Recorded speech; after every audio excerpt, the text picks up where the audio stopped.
everybody, Mr.FrightNight here. Today's story is called The Roommate. We all have stories about roommates, some good, some bad. When strangers move in together, it's always a challenge. My story today is about two roommates that moved in together. It was a Friday night at the local bar.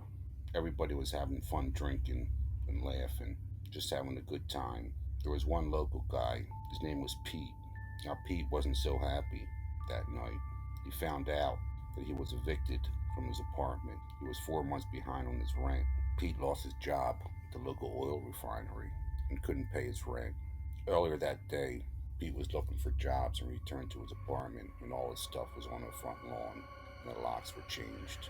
Not knowing what to do, he decided to walk down the street to the local bar to have a drink. The night went on. As he sat in sorrow, he heard someone saying, "I need a roommate." My old roommate moved out.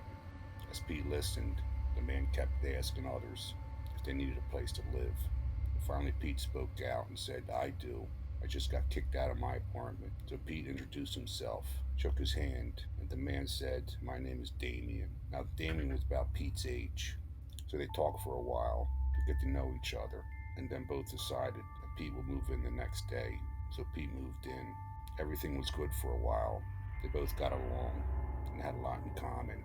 They liked playing the same video games and liked the same foods. The only thing, Damon worked at night. He'd leave at 11 p.m. and work till 11 a.m. in the morning. As Pete went to bed, Damien went to work. Now, Pete didn't know where Damon worked or what he did. One morning, Pete was getting ready for work. He found a job at the local hardware store. As Pete was leaving, Damien was getting home. For some reason, Damien's mood changed. He was getting more distant, not sure what was wrong, but Pete didn't have time to talk about it. He was already running late for work.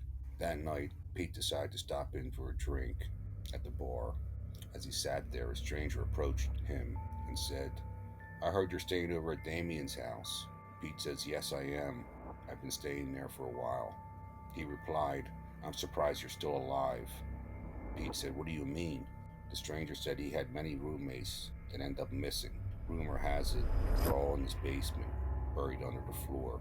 Now, Damien had an old house, and back then the basements were dirt. At that time, Pete got up to use the restroom, and as he returned, the stranger, who never gave his name, was gone. So, it was about 11 o'clock, and Pete left the bar and went home. He waited for Damien to leave for work and went to the basement door to open it, but it was locked. Wondering, why would he lock the basement door? Well, curiosity got the best of him, and he decided to pick the lock. He opened the door and went downstairs. He looked around, but didn't see anything at first. As he looked closer, he noticed some dirt that seemed to be disturbed. The area was the size of a human. At this time, Pete was thinking to himself, is it true what the stranger said? Is there really bodies buried down here? At that time, he heard a car door shut. Not sure who it was, he quickly ran upstairs and locked the basement door. Luckily, he did. Damien got home early from work. For some reason, he didn't know. We said hi to each other, and Pete went to his room and started to look up the missing people from his area on the internet. And sure enough, there was 4 missing people. He did some more research and found out they all lived in the house that Pete was living in. As a chill went up and down his back. Now, night came, and Pete decided to stay up all night. He was afraid Damien was going to kill him, but still, he wasn't sure what was down the basement and if the rumors were true. The next night, as Damien went to work, Pete went back downstairs and started digging around.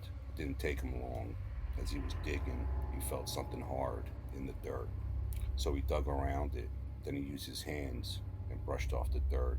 There it was, a human head.